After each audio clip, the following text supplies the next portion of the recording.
Halo guys, kembali lagi bersama saya Azu di channel Azu9 Review. Nah, kali ini mari kita lanjutkan alur cerita Sang Martial Saints yang kembali regresi ke level 2 dan part kelima season ketiga. Mari kita mulai.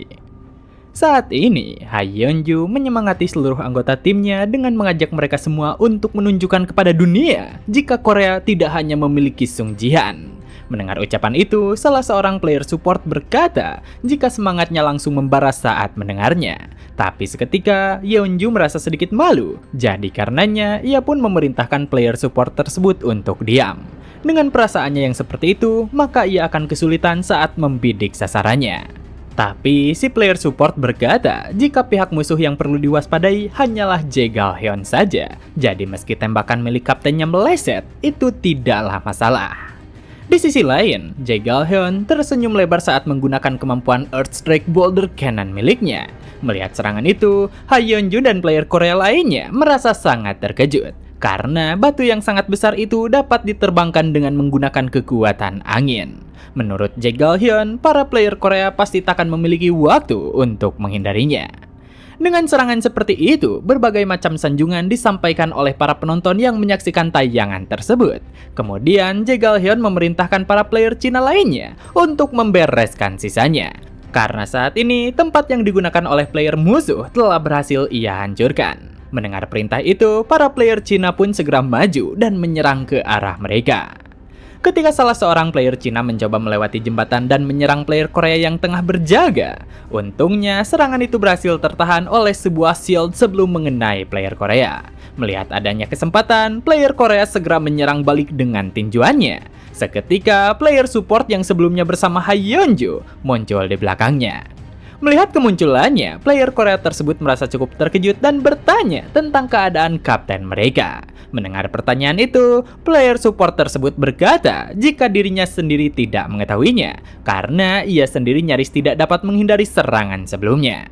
Dengan informasi itu, tanker Korea meminta mereka semua untuk tetap fokus, karena mereka tidak boleh membiarkan pengorbanan kapten mereka menjadi sia-sia. Begitu player Cina kembali maju menyerang, mereka bertiga segera bersiap untuk bertahan. Melihat keberanian lawannya, Jae Gal-hyun menyebut itu merupakan sesuatu yang tidak berguna. Karena sekeras apapun mereka berjuang, menurutnya kehancuran mereka hanyalah masalah waktu saja. Dengan begitu, ia segera menggunakan kemampuan Earth Strike. Sambil menggunakan kemampuan itu, Jae Gal-hyun berharap jika elemen fire yang akan muncul agar terbentuk serangan meteor. Di mana semua itu tentu saja untuk mengakhiri semua lawannya. Tapi tiba-tiba, Jae Gal-hyun dikejutkan oleh kemunculan seseorang dari atas. Tanpa diduga, Ha Yeonju masih hidup dan segera melancarkan serangannya ke arah Jae Gal-hyun yang masih mempersiapkan sihirnya. Di sisi lain, para player Korea lainnya juga ikut terkejut dengan kemunculan kaptennya. Melihat ada sebuah anak panah yang melesat ke arahnya, Jae Gal-hyun segera menciptakan shield untuk melindungi dirinya. Pada saat itu, ia teringat dengan pesan para biksu yang menyarankannya untuk berhati-hati dengan pemanah dari tim Korea. Menurut mereka, Ha Yeonju merupakan salah seorang player yang cukup berbahaya. Terlebih lagi, Ha Yeonju juga merupakan pemimpin dari tim Korea bahkan sebelum Jihan masuk ke tim tersebut.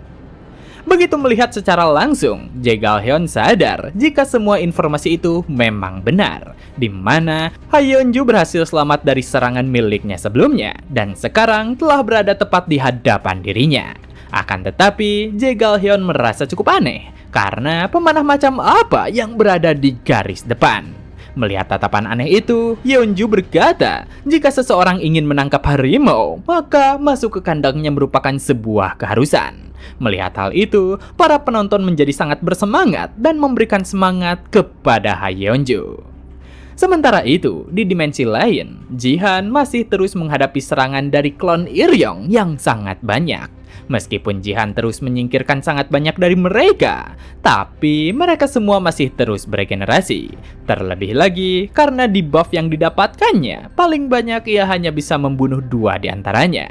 Untungnya, setelah mengalahkan Vladimir, Jihan berhasil melakukan power leveling. Jika tidak seperti itu, mungkin dirinya akan kesulitan dalam bertahan. Yang mana yang menjadi masalah saat ini adalah karena stats Martial Souls miliknya tidak cukup tinggi.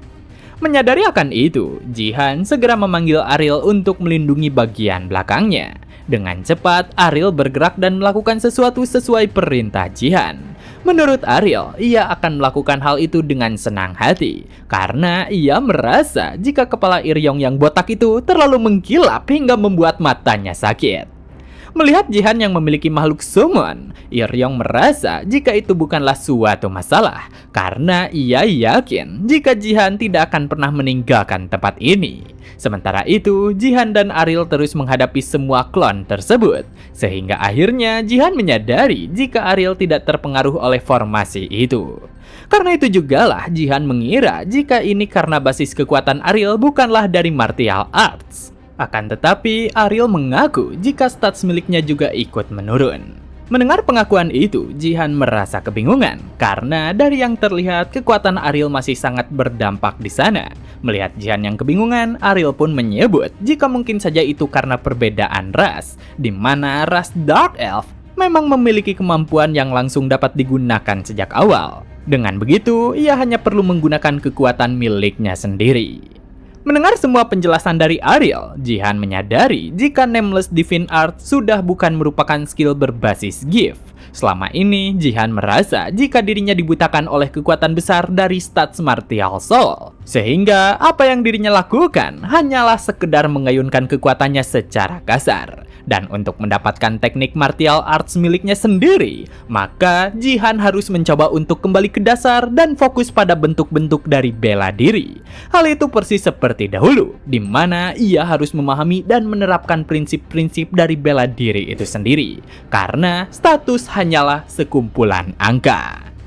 Melihat Jihan yang diam saja sejak tadi, Iryong langsung menertawakannya. Ia menduga jika Jihan sudah menyerah untuk melawan dirinya. Oleh karenanya, ia berniat untuk mempermudah semuanya dan mengalahkan Jihan saat ini juga. Di sisi lain, Jihan mengerti jika manusia merupakan penghubung antara bumi dan langit.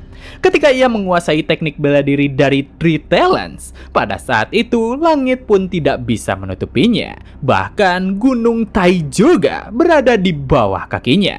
Dengan cara itulah, Jihan menjadi seseorang yang mampu menjadi martial warrior sejati. Ketika Jihan membuka matanya, ia segera menggunakan kemampuan Nameless Divine Art, Three Talent Martial Extreme, Mountain Tai Crushing Summit. Dengan kemampuan itu jugalah Jihan berhasil membuat ruang dimensi retak. Kemudian ia berterima kasih kepada Ariel karena menurutnya berkat Ariel lah ia bisa mencapai ranah yang jauh lebih tinggi lagi. Dengan apa yang Jihan lakukan, Iryong merasa sangat kesal. Meskipun ia tidak mengetahui apa yang telah Jihan perbuat, akan tetapi dirinya takkan pernah membiarkan Jihan meninggalkan tempat itu. Bosan mendengarkan semua ocehan lawannya, Jihan berkata jika Iryong berbicara soal memberikan pelajaran, tapi kenyataannya ia hanya bisa bersembunyi di antara cloning yang ia miliki. Dalam hatinya, Jihan berniat untuk menarik keluar tubuh asli lawannya tersebut. Karena mau bagaimanapun, pasti ada batasan dalam membuat klon. Oleh karenanya, Jihan kembali berkata jika yang dilakukan oleh Iryong hanyalah mengulur waktu dan tidak akan pernah sanggup untuk membunuh dirinya. Menurutnya, sifat pengecutnya itulah yang telah membuat Iryong menjadi botak licin seperti saat ini. Mendengar jika dirinya disebut botak, Iryong merasa sangat kesal karena ia sendiri bukan menjadi botak dengan keinginannya sendiri. Hanya saja gift yang dimilikinya membuat rambut yang ia miliki menjadi rontok dan menjadi botak. Melihat respon itu, Jihan merasa sedikit aneh karena apa yang ia katakan adalah gegabah, bukan botak. Hal itu dapat terjadi karena dalam bahasa Korea, kata gegabah dan botak terdengar sangat mirip. Saat Iryong menyerang, Jihan sadar jika tubuh Iryong memang berada pada level yang berbeda. Sambil terus menyerang, Iryong bertanya, apakah Jihan tahu apa yang terjadi saat seseorang menjadi botak? Mendengar pertanyaan itu, Jihan merasa cukup aneh dengan pertanyaannya. Karena bagaimana ia bisa tahu jika ia tidak pernah menjadi botak? Tanpa mempedulikan ucapan Jihan, Iryong melanjutkan perkataannya dengan menyebut jika orang yang botak menjadi tidak populer di kalangan wanita. Meskipun Iryong terus mengoceh dari tadi, tapi Jihan sama sekali tidak mengerti tentang apa yang sejak tadi lawannya itu ocehkan. Bersamaan dengan itu, Iryong melancarkan serangan kuat menggunakan pukulan telapak tangannya. Untungnya, Jihan masih dapat menghindarinya. Begitu asap debu mulai menipis, Iryong muncul dan berkata jika Jihan berani sekali menghina seseorang. Sedangkan Ariel yang berada di dekat Jihan bahkan tidak mengerti tentang apa yang si botak itu ocehkan dari tadi. Sedangkan Jihan sendiri mengaku jika dirinya sengaja memancing amarah Iryong. Tak lama setelahnya, Iryong kembali maju mendekati Jihan dan berkata jika ia akan memberikan pelajaran kepada Jihan. Dan saat ini, ia memerintahkan Jihan untuk bersiap menerima ajaran pertama dari dirinya. Bersamaan dengan munculnya avatar Buddha besar di belakang Iryong, ia berkata jika dirinya akan menunjukkan kepada Jihan tentang apa itu arti dari kekalahan. Melihat hal itu, Jihan merasa jika sepertinya kali ini akan cukup berbahaya. Seketika, Iryong menggunakan kemampuan Tata Gata Divine Palm. Melihat serangan seperti itu datang kepadanya, Jihan sadar jika ia harus segera menghindarinya. Akan tetapi, salah satu klon Iryong muncul dari dalam tanah dan segera menahan kakinya. Menyadari jika untuk menghindari serangan itu sudah terlambat, maka Jihan memutuskan untuk menangkis serangan tersebut. Dengan begitu, ia segera menggunakan kemampuan Powerful Wall of Thunder. Dan melihat usaha yang Jihan lakukan, Iryong menyebutnya sebagai usaha yang sia-sia. Merasa jika dirinya mulai terpojokan, Jihan mencoba memikirkan cara lainnya. Seketika, Jihan teringat tentang sesuatu yang memiliki sinergi yang sangat baik dengan Heavenly Thunder Gods Formula dan juga Phoenix. Karena Martial Soul terlalu kuat, Jihan merasa jika dirinya sampai lupa menggunakan hal itu. Selama ini, ia tidak pernah menggunakan Martial Soul bersamaan dengan Flame Phoenix karena keseimbangan keduanya tidak sesuai.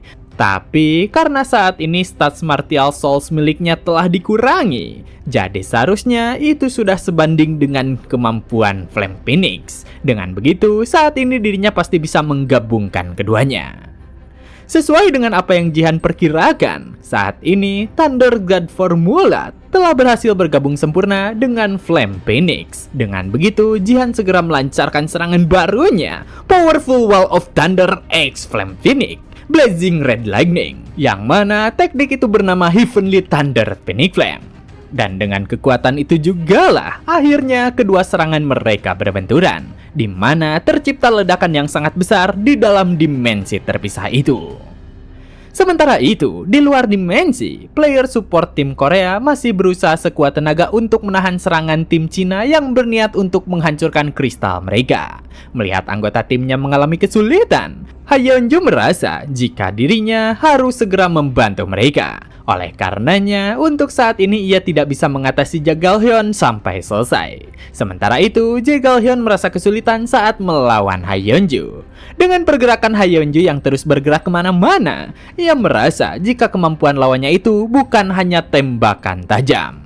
Tiba-tiba saja, sebuah pusaran kembali muncul di tengah jembatan. Melihat pusaran itu, Jagalhyun sadar jika itu adalah 108 Arhat Formation milik Iryong. Akan tetapi, ketika dirinya memperhatikannya, terdapat retakan pada pusaran itu dan membuatnya menduga jika sesuatu yang lain telah terjadi. Tapi seketika, yang muncul di sana adalah Iryong. Melihat hal itu, Jagalhyun merasa jika mereka telah berhasil menang. Tapi ternyata Jihanlah yang muncul dengan selamat, sedangkan Iryong telah tidak sadarkan diri.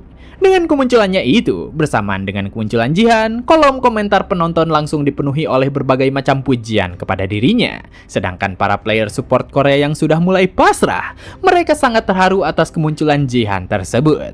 Melihat hal itu, Hayeonju menyebutnya tepat waktu. Dengan begitu, Jihan menyarankan agar mereka menyelesaikan ini sekarang juga. Tapi tanpa mereka sadari, ada sesuatu yang tengah mendekat ke arah kristal tim Korea dari atas langit. Seketika, sebuah ledakan besar terjadi di lokasi kristal tim Korea. Bersamaan dengan ledakan itu, kristal tim Korea hancur dan notifikasi sistem menyatakan jika player Jagalhyun telah berhasil menghancurkan kristal tim Korea. Melihat notifikasi tersebut, Jagalhyun tertawa keras. Ia mengaku jika dirinya telah mempersiapkan semuanya untuk berjaga-jaga. Sementara itu, Jihan merasa sangat kesal. Meskipun dirinya telah mencoba mengakali statusnya yang rendah dengan memahami logika dari balik teknik bela diri, bahkan menggabungkan skill untuk mengatasi rintangan mereka.